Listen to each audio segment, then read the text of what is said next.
This video is brought to you by ArchiTech Network and our online platform of courses where you can learn from world-class architects working in some of the practices that you can see in these videos.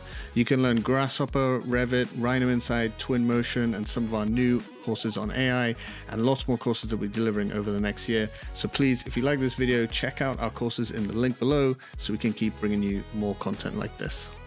What's up, guys, and welcome back to another one of our ArchiTech tours. We're here in Nordhavn in Copenhagen with another super well-known Danish firm, COBE. They're based here in Nordhavn, where we're actually staying, and not only have they designed most of this area, but it's also becoming a bit of an area for architects. So we have COBE here, we have big headquarters are literally down there, which you should see in the next episode. And the other really cool thing about COBE is they actually have their own little coffee shop, which we're gonna go check it out. We're here to speak to Eliana Nigro, who is the head of computational design here at COBE. And so we're going to talk to her about all of the tools and technologies she's using, computational design, AI, and all the other things they got going on. So I'm super excited for this one. Let's go and check it out.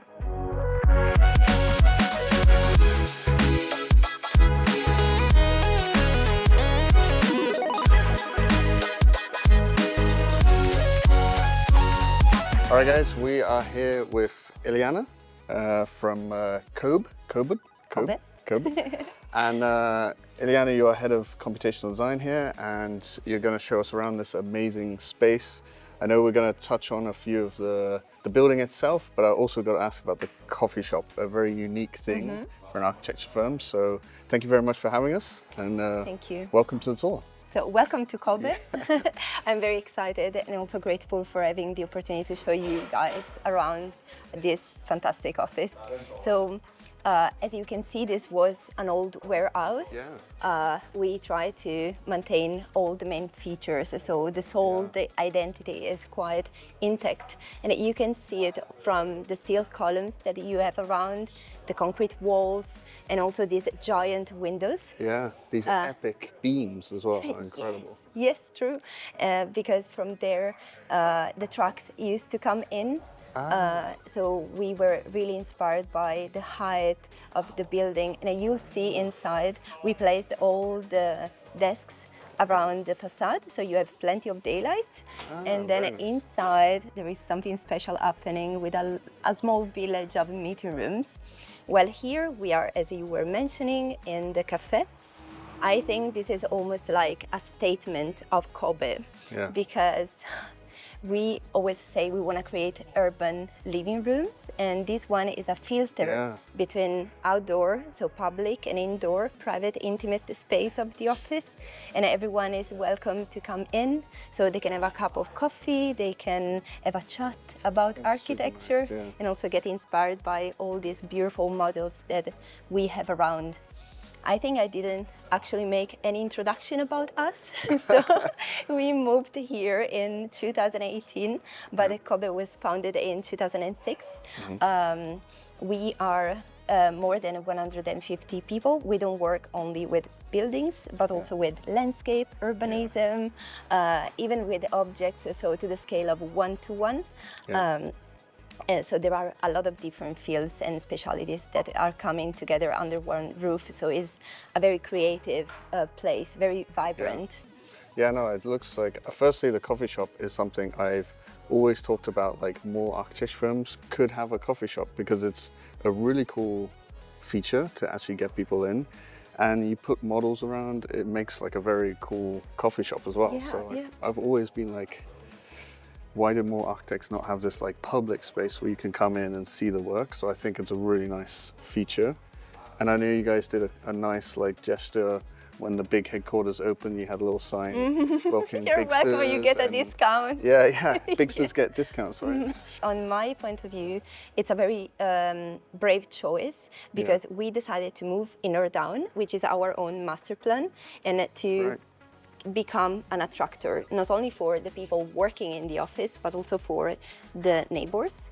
So I really like this place, and when you walk in, you always see new faces. So it's fun. I like it. Super nice. We have done there actually our Nordhavn master plan, so we can see a bit where we are.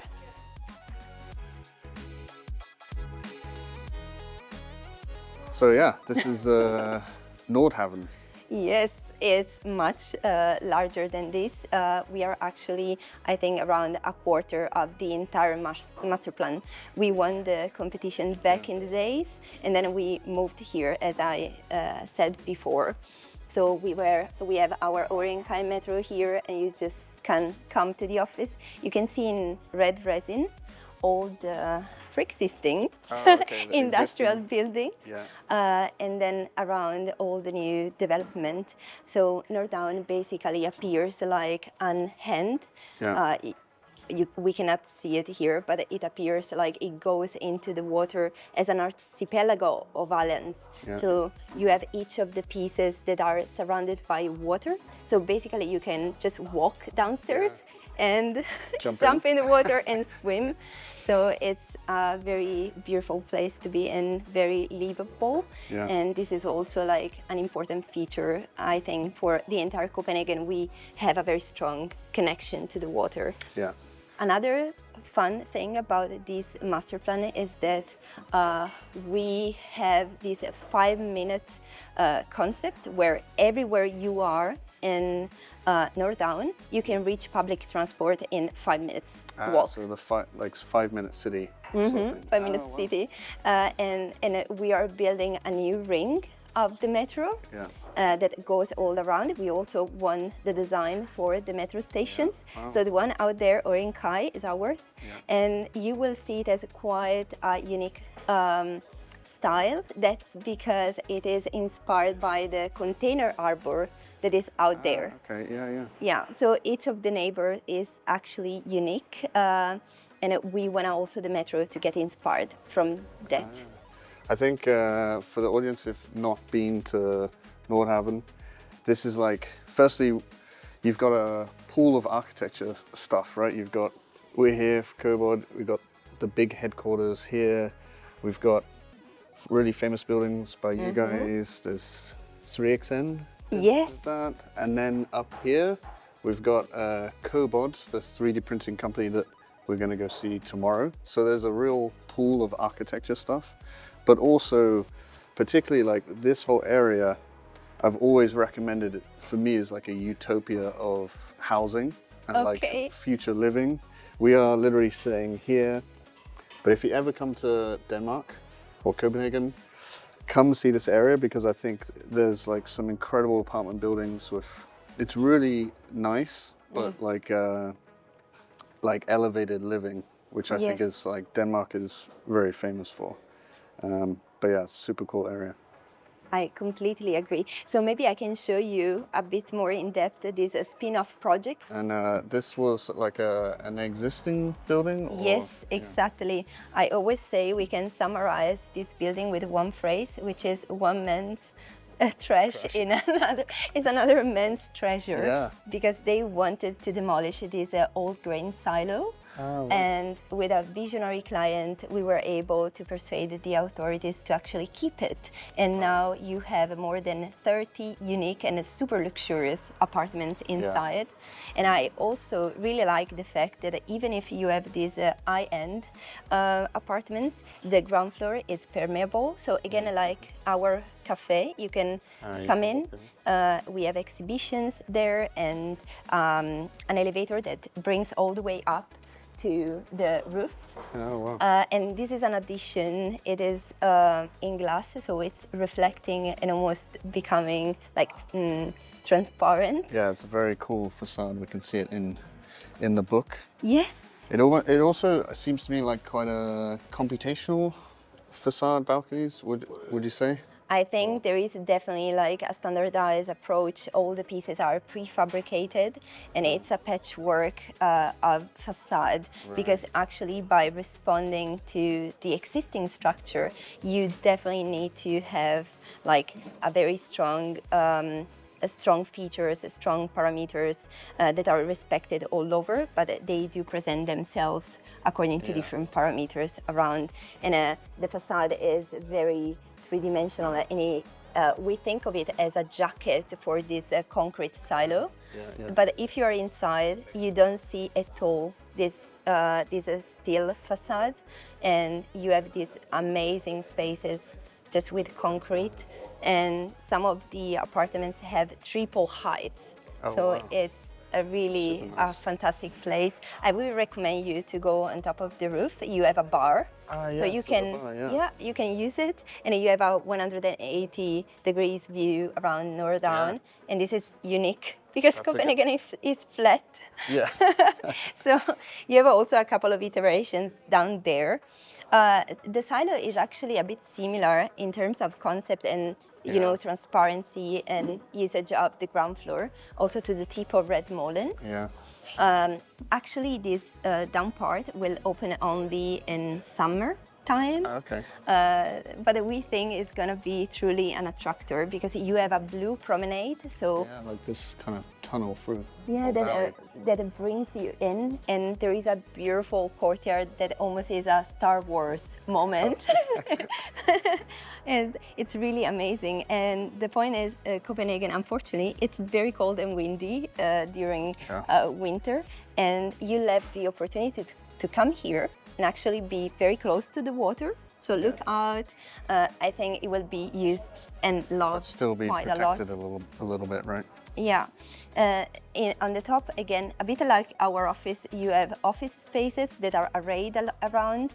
I really like this building also for the adaptive facade. So it adapts we to got the to talk sunlight. about the facade. Yeah, I've always, because sometimes when you see buildings like this, because of the shape of it, it can be the same panel, but it looks parametric, but it's actually the same panel. But you can see the openings are changing, right? Yeah, they are changing. Yeah. I believe in the concept phase, the parametricism of it was even stronger. But then we managed to work a lot with standardization, so repeating pieces. But anyway, if you follow me, you can see that on the other side, you have bigger, that's way bigger, bigger openings. So you can have beautiful views out to the North Arbor, and you have like smaller panels on the other side, so you also prevent from overheating. We work with these strategies quite a lot. So every time we try to combine the quantitative and the qualitative aspects of design. But I think you'll have plenty of questions for me about that. I mean, we love a good parametric facade here at ATN, but it's always the case, right? You start off, it's super adaptive, and then you optimize it so you're using 10, 20 standard panels. But that's really where the magic happens, like working out those kind of restraints. I agree. It's quite new. So you also have a beautiful model down there, but actually some of the sketches are quite symbolic, I think. It's not only the town hall in Espoo, which is close to Helsinki, but it's an entire master plan. And what I like about the team working on this project is that they actually looked way more far than the sight line, so they were able to connect all the main social attractors in the city. Cool. And the authorities, I think they are also quite brave into wanting to move the town hall in this part of the area, which is quite difficult and delicate. And again, it's almost like a statement because it doesn't look nothing as a traditional town hall. So it's not enclosed and, you know, not welcoming to the public, but actually you can come in. So there is this very simple diagram here, and you can see that people can come from many different levels. Like upper ground and lower grounds. They can come in, and then they are dragged into this very dynamic. We cannot see it here, but it's tiny here, but I have some better renderings inside. It's very dynamic with a lot of stairs, and you can go all the way up, and you have, again, double, triple heights with the public functions. So amazing. And it's a mass timber building or something? Exactly, it is. And one of the drivers now that we are iterating the design is the carbon footprint. So we are playing a lot with the structure and the facade to optimize it. The client is very, very ambitious. So, and you got the model over here, looks really cool. Yeah, as well. It looks really cool. I think the team is doing quite an amazing work there is one thing I want to say about this building, and again, it is reflecting what we already said, the transparency, being welcome, because this is the only public building on the Adidas campus. So not only employees, but actually visitors can come in. You have some showrooms and other functions, and the space under this roof is very flexible, so all the panels can be moved around. Walls and stuff. Cool. There are also some super cool, colorful rooms. You can find them on the website. They look just stunning. And the roof is very smart. It looks like this floating rhomboid carpet. Yeah. And it's inspired by the stripes in the Adidas logo.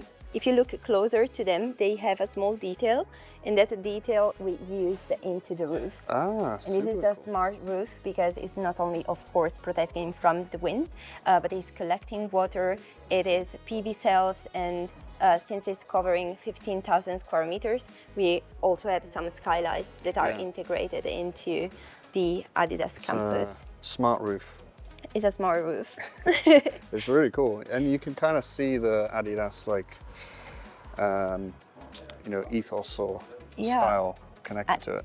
Yeah, it's also quite robust, I think very, very strong, even if it's having a very simple gesture. Yeah.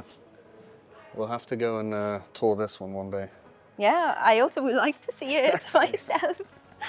I can give you an introduction about this one, and then we have also better models inside, especially of Papyron. You can't go to Copenhagen without seeing a lot of your buildings. Papyron is ours. You have also Platz very close by, and the Opera Park. So I think we are allowed to say that not only we were inspired by Copenhagen, but definitely we also shaped Copenhagen. And you definitely have to go in this area. It's my favorite in the city. You reach it from the Kissing Bridge from the historical city center, and you can walk all the way here. I think the Trixen office where you were yesterday is just down there. So just, this area is just stunning.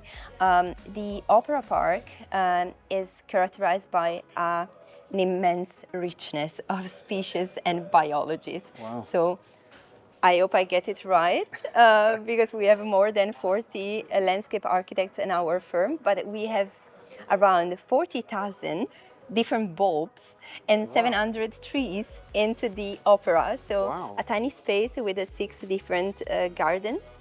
And if you look at it from the other side, you have the small trees in the front and the big trees in the bottom. So almost like a background. So it's kind of ramping up. And it's layering, so it's really almost inspired from the opera. So the scenography, I really like that about the opera, and also the feature of stepping down to the water. It's really something great. And not to mention the winter garden there. It's a beautiful magic space, and you can have this way a direct connection from the parking that is below. So in a way, it's not only a landscape project, it's also architecture.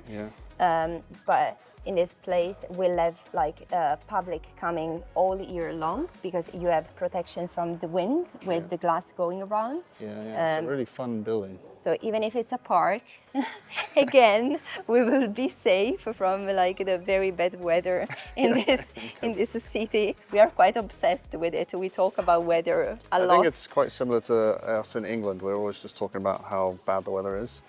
But I think we've been lucky. Every time we've come to Copenhagen, the weather's been okay. Fingers crossed it stays like that. I'm happy for you.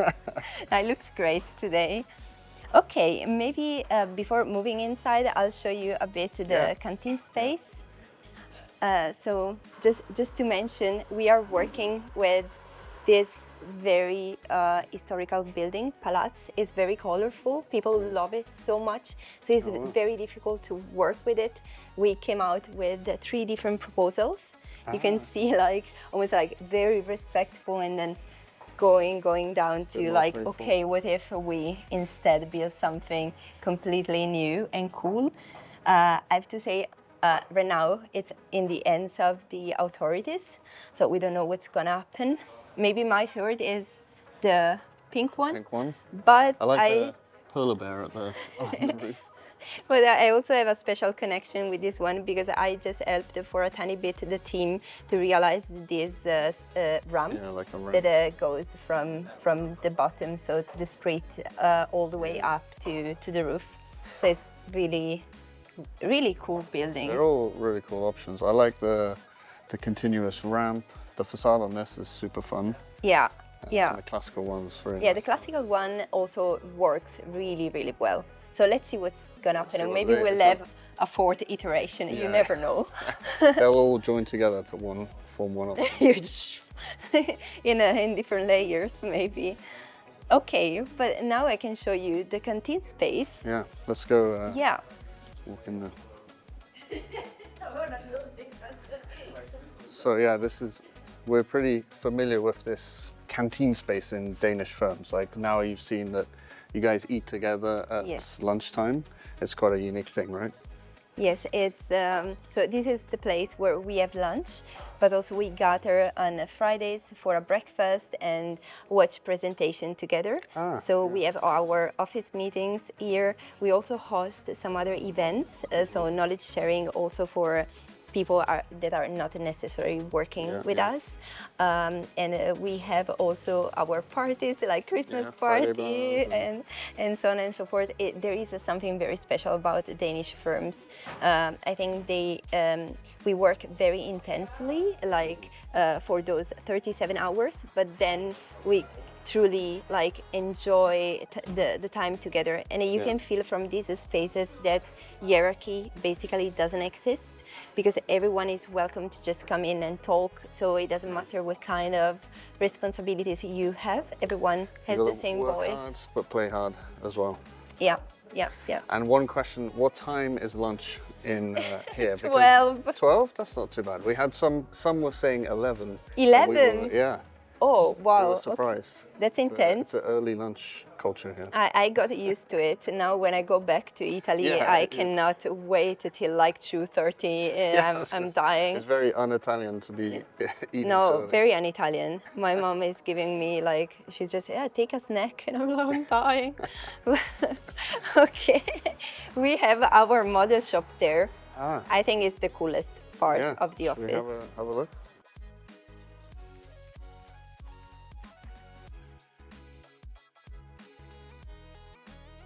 We have 2 floors of model shop, an amazing model shop manager with our team, a lot of interns that participate, but also architects, because you also wanna bring the model into reality. So have like a physical model in your hands. We use a lot of foam models, so we can discuss during our meetings about it. And then we have a lot of machines up there. I think maybe we can just take a small tour in. Yeah, let's have a look around. Is there any technology that you've seen change the workshop over the last few years, like 3D printers or that kind of thing, or is it? On my side, of course, I love the 3D printer. Yeah. Obviously. But I have to say, Lauren is the one having all the expertise, and she's the one deciding what to buy. She's very experienced not only in architectural model making, but she has like a full degree of model making. Wow. So she's just amazing.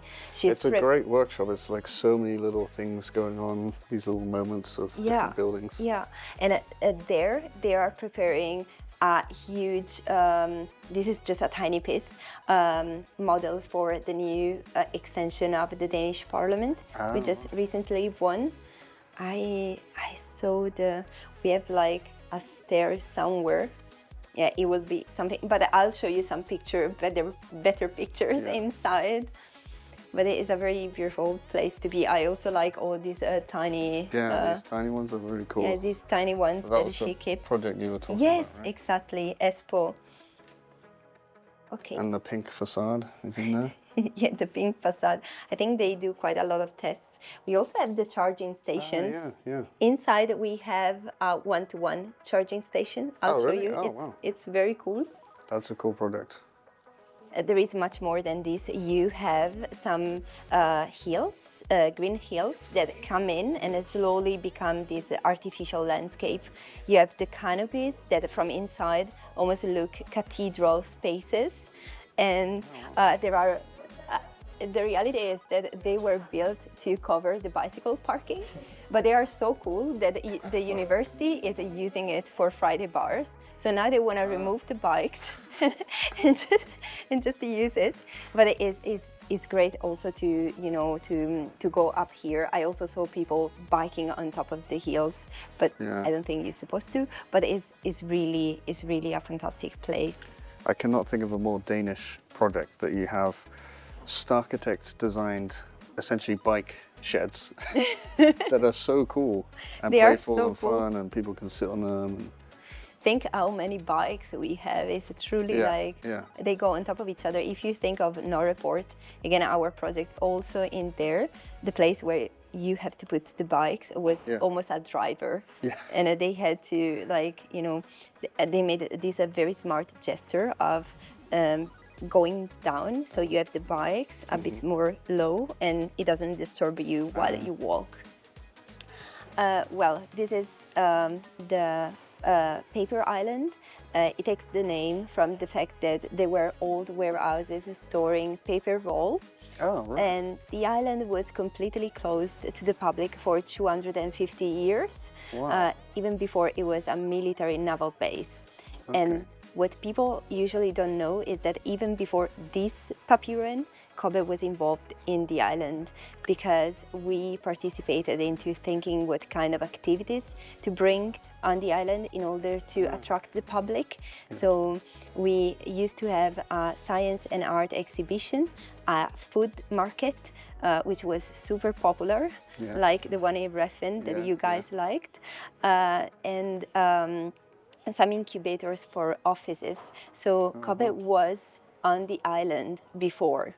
So before the international competition came, we knew the place really, really well. Right. So we could do a project that would really click in. It is very respectful because it takes inspiration from the old warehouses that are around. So you have this strong profile. That's where the shape comes from? Just extruded. And I think from other angles you can see that there are some plateaus. The reason why you have these almost stacked warehouses is because in the bottom, again, you have transparency, people coming in, and we want to bring back that life of the street food market that people used to love. And we are giving back something even more interesting, a public square that is protected from the wind, and a new promenade around the water. So you can step down, sunbath and swim just in the city center. Wow, so you can have like a cold dip Yes. and maybe a sauna inside. Yeah. It's and there is also this water culture house from Kuma. So I'm really looking forward for this to be completed.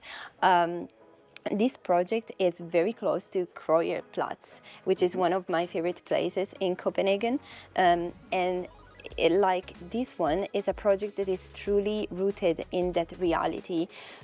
So there is something you need to know about COBE is that we don't even draw one line if we don't know what's at stake. We want architecture like this project to be like really context driven, so not to feel artificial or random in any way. And that project was actually an architectural battlefield because many other companies got like they won, they supposed to build it, but then they failed because the public rejected them.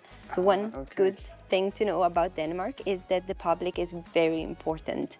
So you have to talk to them and they need to approve architecture. And one thing COBE is very good at is being a mediator, a curator. So they really take care of having an awesome dialogue also with the people that are gonna like inhabit the place.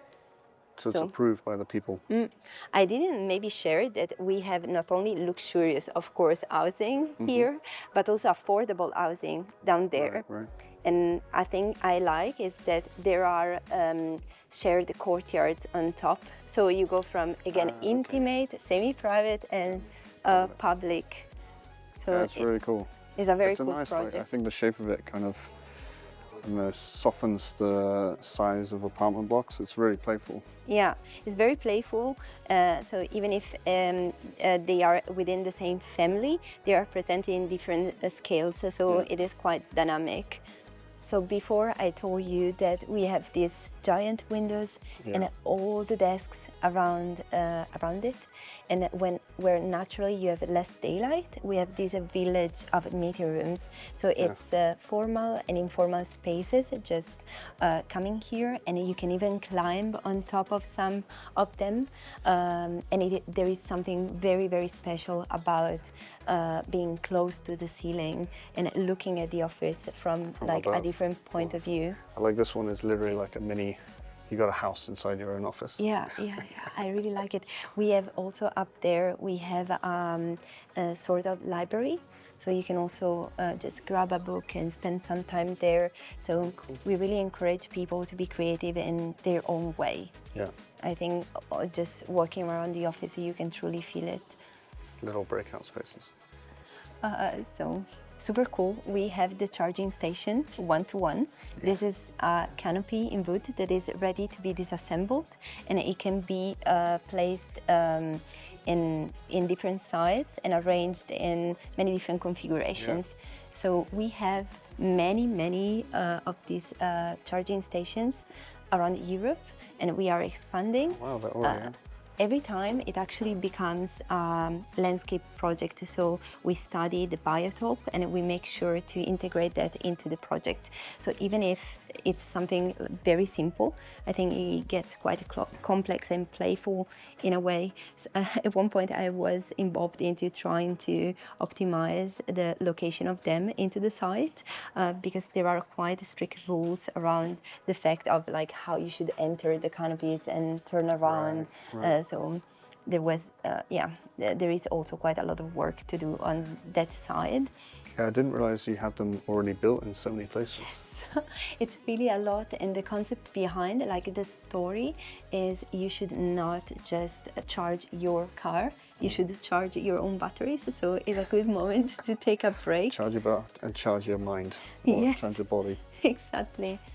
It's really, I think it's really beautiful. Yeah, it's a really nice concept. So it's a modular solar chargers for your car.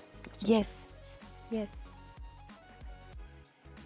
It's a really cool product. And I think this is the playfulness corner here, because you have. I'm definitely a big fan of this. Oh, thank you. It's housing, right?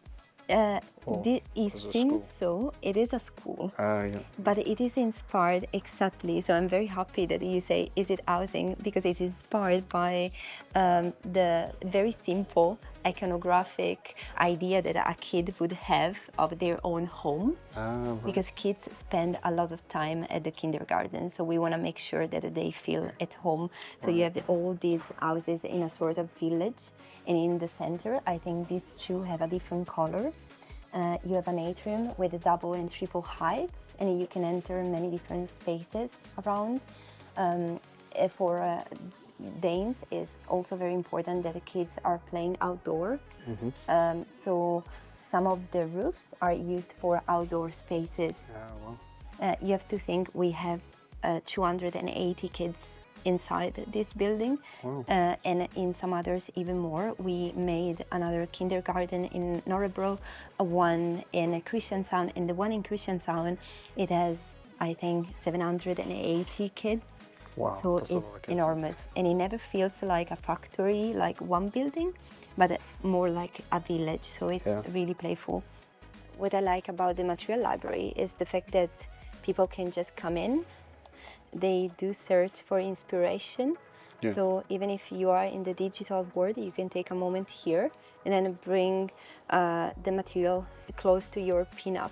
So you always see these pinups quite rich. Hopefully not something like that, because then you cannot make it as too many. But sometimes you might find something really good for your project, but then maybe it's not the right producer because it's too far away from the site.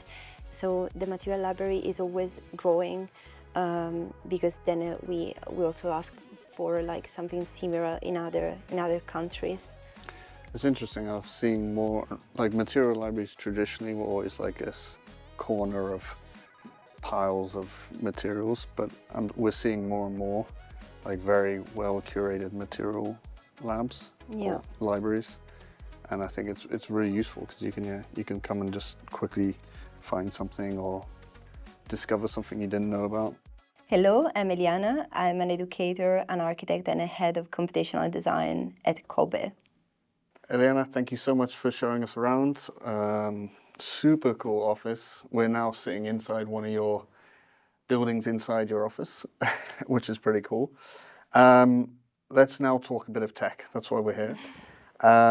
Maybe start by giving us an idea of like what the computational design team here at COBE kind of does. How do you work with the teams? Do people just come and tap on your shoulder and say, I've got a problem with this script? Talk a little bit about what you guys do in the office. Okay, so our computational design team, and I always say this, is responsible for the strategic planning, the development, the integration, and the knowledge sharing of computational methods. And we work in many different ways. First of all, we try removing all the R clicks that we have in architecture, so try to automate as much as possible.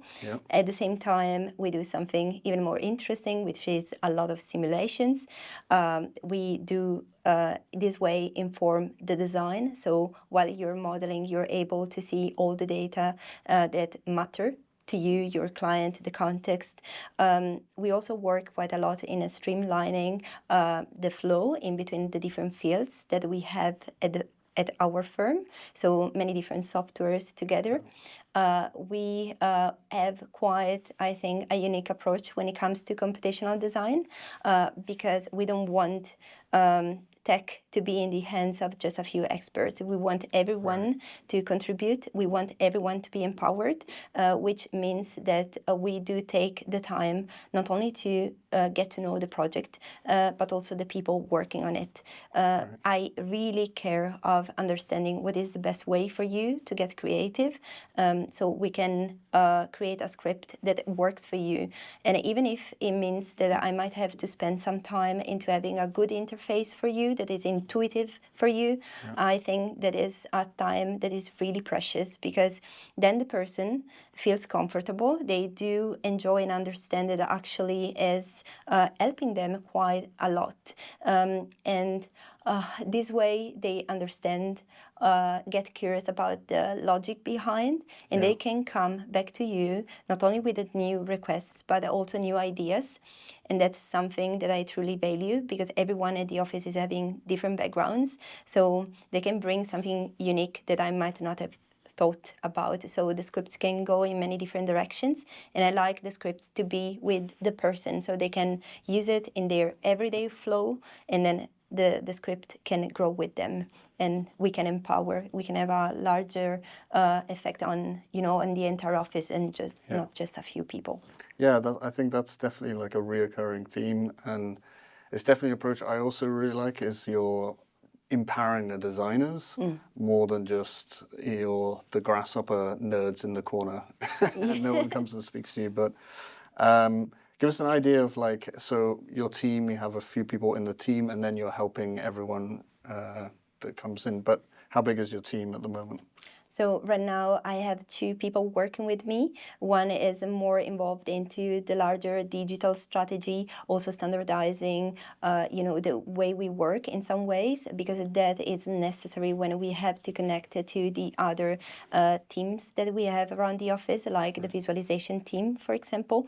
I have another person instead that is very fluent with both Rhino and Revit. We use Rhino in the early phases of design, while Revit, we have like a lot of construction architects around that are absolutely amazing with Revit. So this person is helping me instead with the interoperability, and we work quite a lot into trying to smoothen up this moment that can actually make you waste quite a lot of time. Back and forth, yeah. Maybe actually just to go on to you kind of touched on the next question, which is, what are the teams do you have in the office? Do you have a BIM team? You mentioned visualization, and how do you guys work together? Well, I think before going there, and the answer yes, we do have other teams.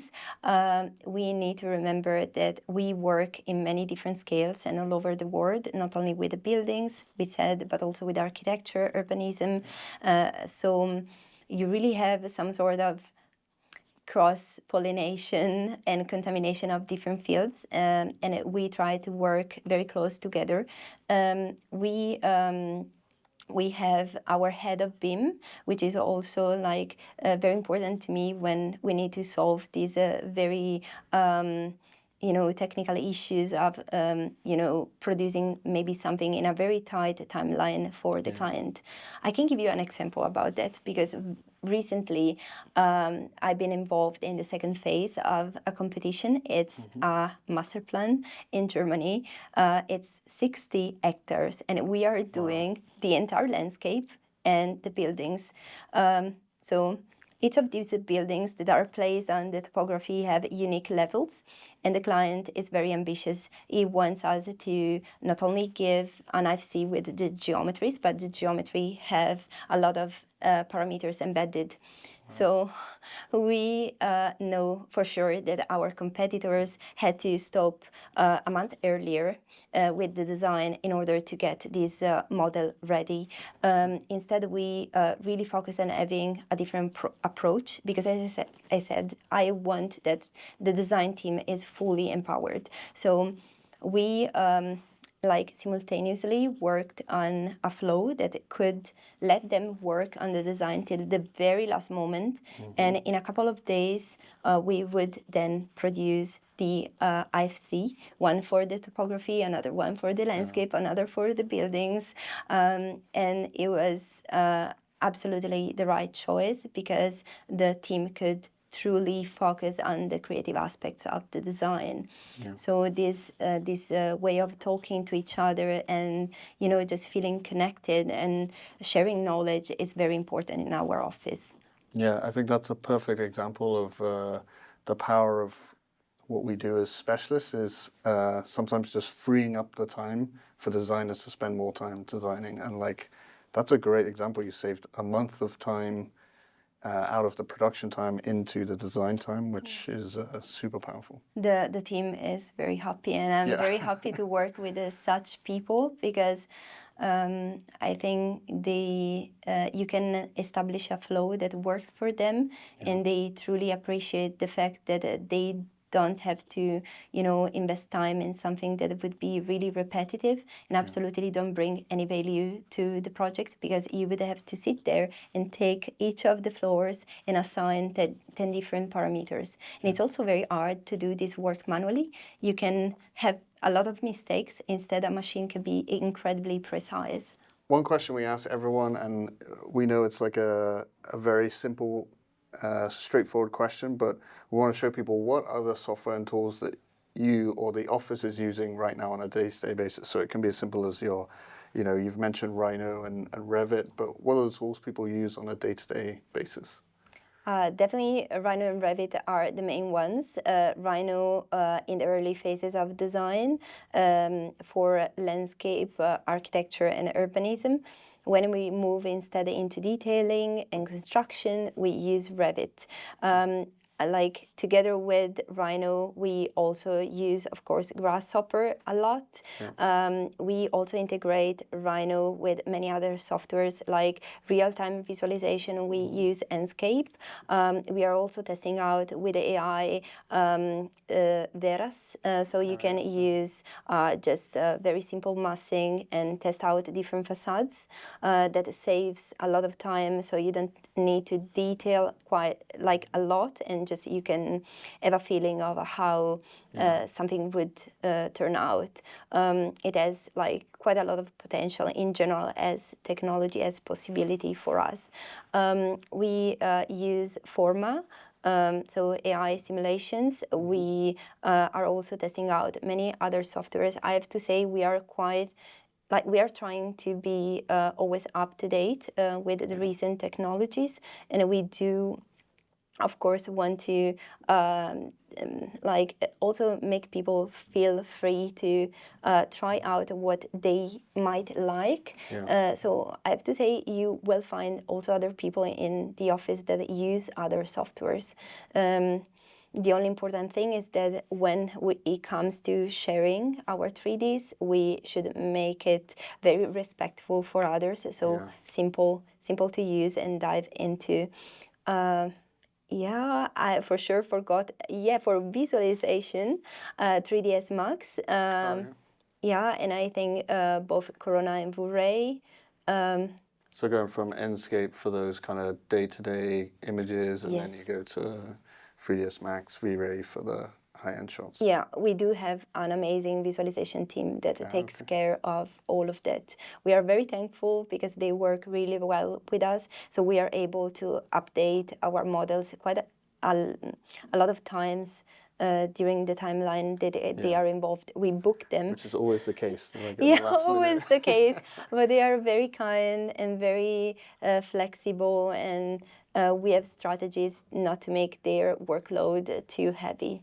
Okay, I read that you have a bit of a passion for descriptive geometry as well as advanced tools to like streamline decisions. How would you describe descriptive geometry and streamlining your design process?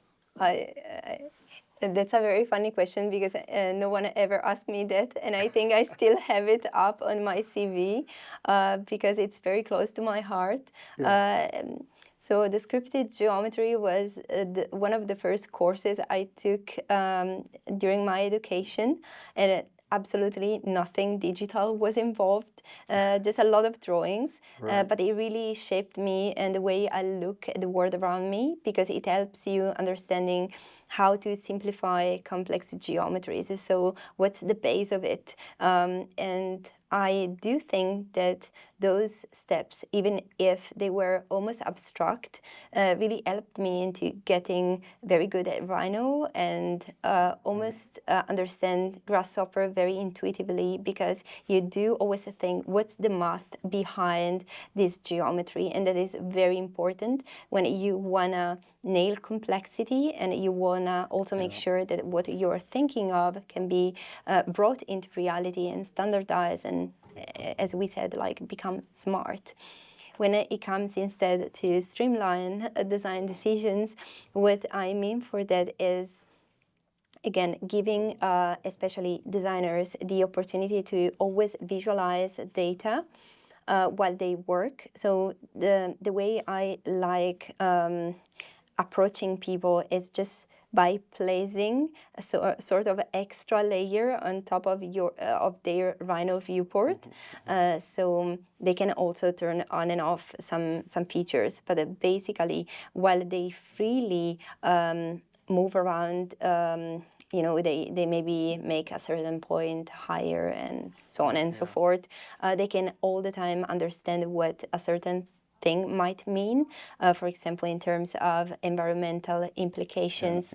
So you can take quite naturally a very good path towards humanized optimization.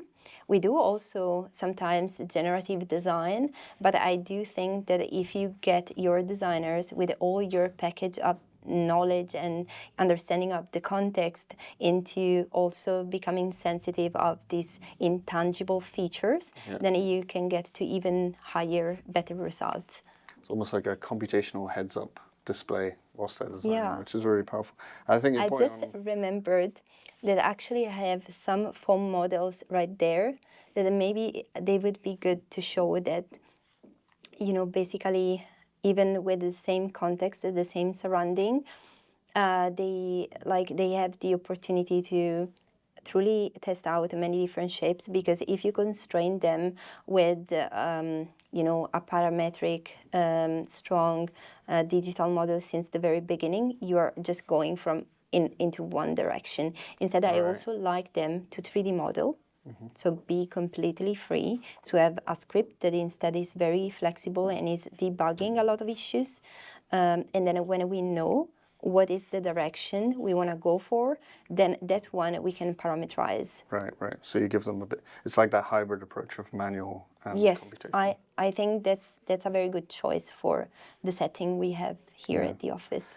I think the descriptive geometry part is a really nice explanation of, like, I always say, if you're interested in getting into computational design, it's not just about code. You almost need to be like a geometry expert as well and understand, oh, this is a double curved surface, or like, what is the underlying. I love all of that. Yeah, you become like a bit of just a geometry nerd as well. Yes.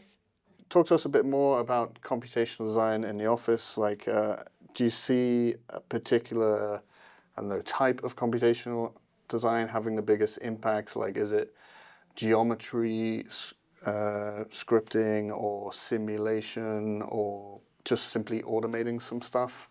Is there a part you see have the biggest impact in the office? Okay. To me, with automation, you're just scraping the surface.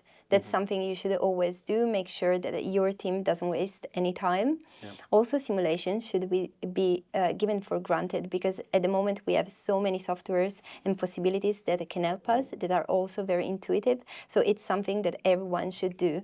To me, it's not okay if you come out with a strategy that is just a diagram. And, on a computational side of things, when I see that diagram, I immediately perceive by the context buildings around it that in reality that's, not work. So as architects, we should really be mindful about what we are proposing, and we should make sure that we test it out, so the simulation actually gives us a thumbs up. So to me, the biggest value that we bring as computational designer is crafting expectations in people. And what I mean for that is, again, when you give everyone the tools, then they are able to understand things that otherwise they wouldn't have the opportunity to keep together. So, for example, if while again you are 3D modeling, I'm telling you, you are creating this percentage of dark area into the public surrounding. You're maybe obstructing the view of this other building close to you. You are creating dark facade within your own building, so you are self-shading, and all of that just it's there, is easy to grasp, is intuitive. Then the person will become more sensitive, and the tool will just be a way for them to kind of gather towards the not optimized, but the best solution possible. Because sometimes the optimized thing computationally wise, it's not the right thing to do socially or culturally for that specific context. In terms of, like, when you say simulations and the environmental stuff, is your general tools like Ladybug or Honeybee, or is it any other kind of interesting ones you use? Yeah, I love Ladybug. Yes, definitely, that's my way to go.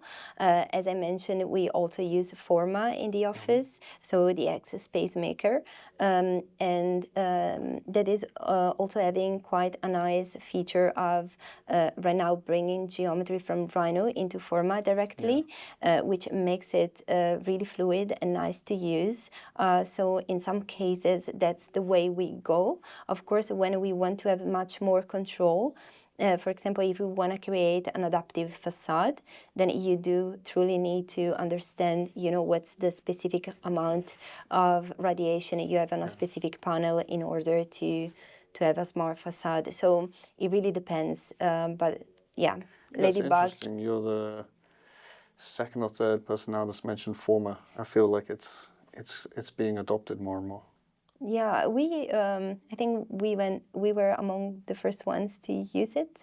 And I think working with large urban visions, that's also very nice to use at the beginning. Then, of course, we also make sure to cross-check everything with our own way, and like going a bit more deep into understanding, the numbers that Forma provides.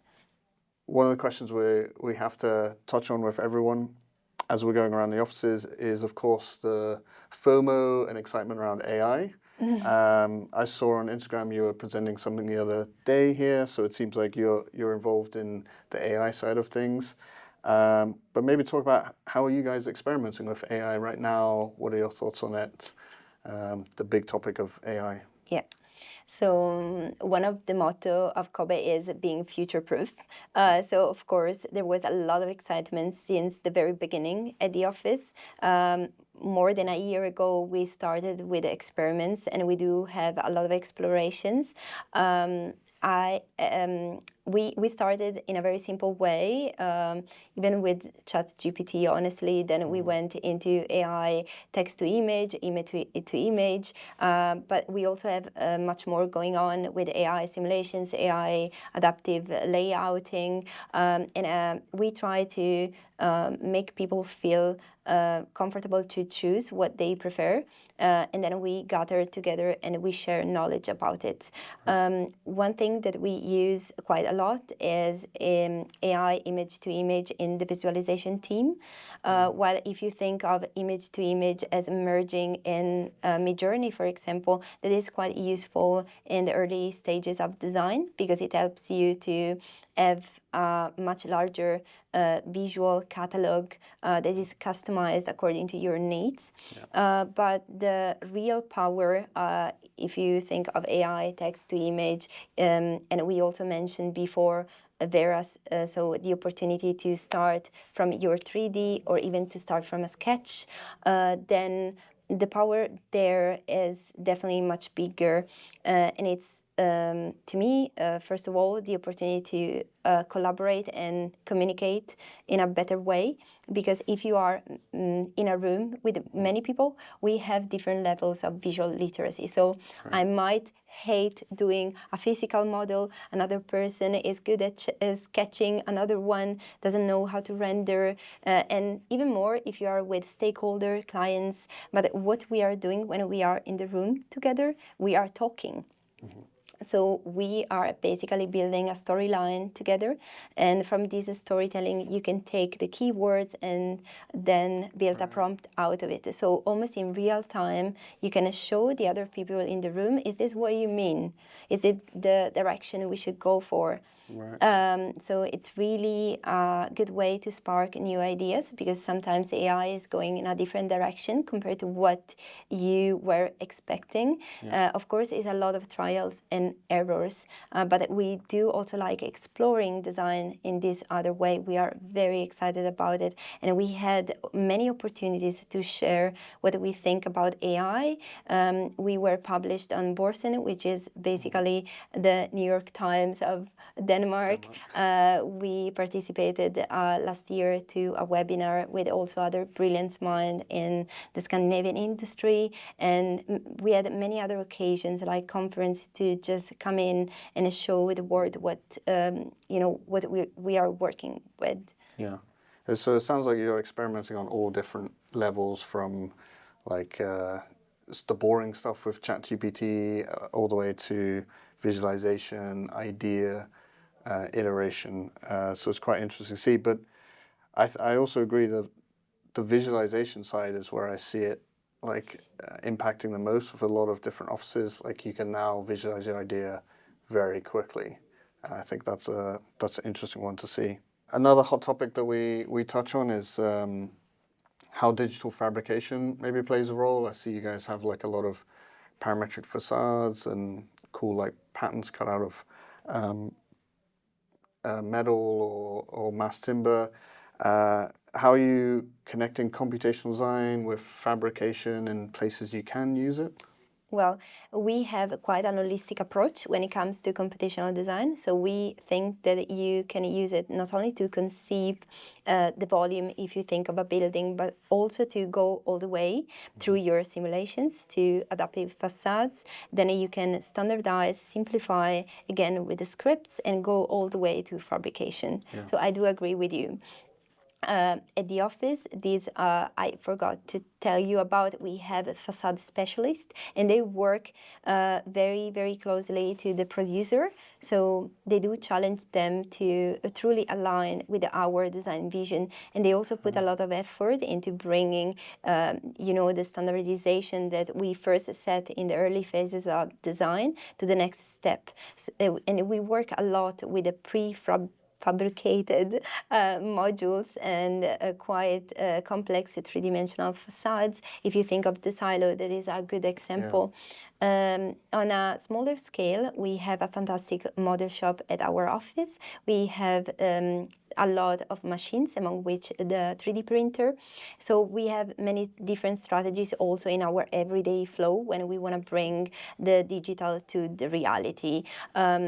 For something super simple like just cutting, in two directions, then we can just bring very easily a 3D to 2D. But when you think of having a mesh that is completely closed, then you need to work in a much more conscious way. So we have a sort of always a superstructure that we use where the pieces that are, for example, composing the facade can be easily exchanged from a 2D version to a detailed version to, again, a low poly mesh. So we can easily then test it out and get it ready.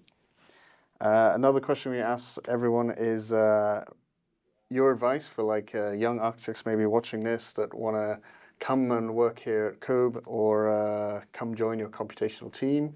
What advice would you give them?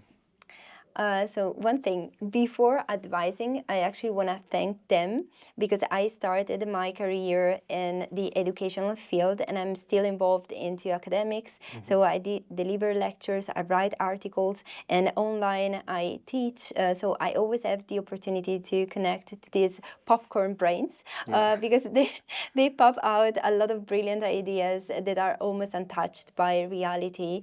And one thing I would advise them, because this is so inspiring for me, to keep that wonder and curiosity, which is super important right now in technology because we don't know what is actually the toolkit we are going to go for. And it is important to stay curious, flexible, adaptable. So have a very strong, understanding of the logic behind things, also strong values, and then be open to actually challenge yourself and test many things that might come on the market. As you said before, there is a lot of FOMO around AI and always new things coming up. So what I'm interested into when I look at a person that might join my team is actually what's their mindset, because the softwares might change. Of course, I'm a person who truly cares if I do need you to perform well, but I care even more of what are your values and how you think, because the softwares can be adapted to you and you can find the one that works for you. And anyway, we are moving into a very different moment of architecture. Yeah, maybe you don't need to code so much anymore because ChatGPT. So yeah, that's also another recurring theme, is really your thinking process and your mindset. Yes. And our final question that we ask everyone, 2024, a lot going on in the world of technology, game engines, AI, 3D printing. Is there something that excites you on the horizon that you see in 2024? I have to say that definitely AI is what excites me the most, especially because it gives the opportunity to collaborate together in a better way and to truly bring computational design to front load any design decision. So what I see in the horizon is the opportunity to have new softwares where everyone from different disciplines, specialization can contribute, and then it gives you the opportunity anytime during the design to have a very smooth flow and make your design even richer. I like the fact that AI is bringing people together, so everyone is co-creating. It's almost like in in other fields like computer science, people are very open, they share, and I think this is what is bringing to architecture, and I'm very excited about that. Yeah, like democratizing design and the design tools. It's exciting Yes. time. Awesome. Thank you. Thank you guys for joining on this amazing tour with Eliana, and a big thank you to her and the COBE team for having us and hosting us in their amazing space. As always, if you like this episode, just give us a like and a subscribe. The more supporters and views that we get, the more firms that we'll get into to show you around. Otherwise though, we're about to get on our bike. That's why we're in the bike car park here in Copenhagen and shoot off to our next tour.